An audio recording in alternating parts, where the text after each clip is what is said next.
दुनिया में ऐसे बहुत से लोग आज भी मौजूद हैं जो जिस्मानी तौर पर तंदुरुस्त होने के बावजूद भी अपनी जिंदगी गुजारने के लिए दूसरों के सामने हाथ फैलाते हुए नहीं थकते। जिस्मानी तौर पर सेहतमंद इंसान आम जिंदगी की परेशानियों को तो जैसे तैसे बर्दाश्त कर लेता है, लेकिन वही परेशानियां किसी माजूर के लिए दुगनी हो जाती है। जिस्मानी व ज़हनी माजूरी के शिकार अफराद सुबह से शाम तक किन तकलीफों से गुजरते हैं, वो तालीम, रोजगार और ज़रूरियात ज़िंदगी के हसूल के लिए रोज़ाना किन मसाइल का सामना करते हैं, इसका इदराक वही लोग कर सकते हैं जो इन हालात से गुजरते हैं। बटपुरा कुंजर टंगमर्ग से ताल्लुक़ रखने वाली रुकैया अकबर जिस्मानी माजूरी के बावजूद भी हालात का मुकाबला कर रही हैं। रुकैया बाहिम्मत और हौसले से माजूरी को शिकस्त दे रही हैं। वालिदैन के बख्शे हुए एतमाद की वजह से दोनों टांगों के माजूरी के बावजूद खुद को किसी तरस भरी निगाह के काबिल नहीं समझती।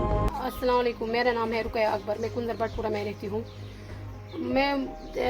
जब मैं 4 साल की थी, उस मेरी मम्मी ने और मेरे फादर ने कहा, उसी वक्त में मुझे बुखार चढ़ा हुआ था, उसी से मुझे ये प्रॉब्लम हुई है। फिर मैं घर पे रहती थी, मैं कुछ नहीं करती थी। फिर मैं जब 15-16 साल की हुई थी, फिर मैं बीमार रहती थी, अक्सर बेहतर मैं बीमार रहती थी। फिर मेरे अब्बा जान ने कहा, तो उसने कहा फिर इसके लिए ये डॉक्टर साहब के पास गए। उसने डॉक्टर साहब ने कहा इसको घर पे मत बिठाना, इसके कुछ। फिर मैंने ये बिज़नेस स्टार्ट किया, छोटा सा बिज़नेस। इसने मेरे अब्बा ने मेरे लिए ऐसे रखा है जैसे वो टाइम पास कर रही है। फिर मैं सोचा, जब 1-2 दिन साल हो गए तो मैंने सोचा नहीं, मैं कुछ ज़्यादा कर सकती हूँ। मैंने ये शाल का काम भी सीख लिया इसी के साथ साथ। फिर मैं ये दुकान भी चला रही हूँ। आज मैं एक एनजीओ के साथ भी काम कर रही हूँ। फिर यह दुकान के साथ साथ में ये शाल का काम, मैं सब लड़कियों को यही कहना चाहती हूँ, अगर मैं 100% डिसेबल हूँ, मैं व्हील चेयर पर बैठी हूँ, अगर मैं कुछ कर सकती हूँ, आप क्यों नहीं कर सकती हो? आप भी कुछ कर सकती हो, आप भी बहुत आगे जा सकती हो ज़िंदगी में।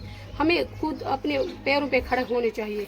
जब तक हम खुद अपने लिए कुछ नहीं करेंगे, लोग क्या करेंगे हमारे लिए? गवर्नमेंट भी हमारे लिए बहुत कुछ कर रही है। जब वो तब करेंगे ना जब हम तैयार होंगे उसके लिए। इसलिए मैं सब लड़कियों को यही, दूसरों पर डिपेंड मत रहो। दूसरों पर डिपेंड रहेंगे ना, उसकी टेंशन बढ़ जाएगी।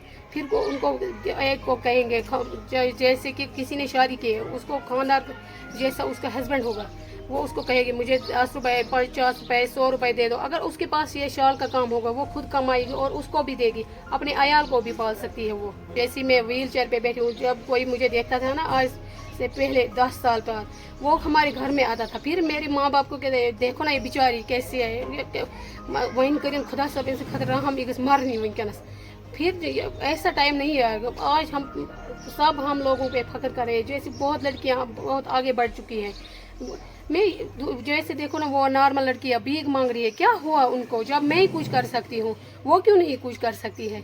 मैं दूसरों पर डिपेंड हूँ, कैसे? मतलब वो व्हील चेयर लानी है, फिर वहाँ से यहाँ से उठानी है। फिर इसलिए मैं सब लड़कियों को यही कहना चाहिए, आप अपने पैरों पे खड़े हो जाओ, उससे आपका इज्जत की ज़िंदगी मिल जाएगी आपको। ख़वातीनों के लिए मैं यही कहना चाहती हूँ, कुछ अपने टांगों पे खड़े हो जाओ, कुछ सीखो, कुछ शाल का काम, कुछ बिजनेस करो, कुछ टेलरिंग करो। ये हमारे लिए बहुत अच्छा है। दूसरों पे डिपेंड मत रहो। अगर वो दूसरों पे डिपेंड रही ना, तो टेंशन हो जाएगी, उनको भीख मांगना पड़ेगा। फिर जैसे उनके पास पैसे ही नहीं है, ज़रा सोचो आज कितनी खर्ची है अपनी। अगर वो खुद कुछ कमा सकती है, अपने आप को भी चला सकती है, अपनी फैमिली को भी चला सकती है।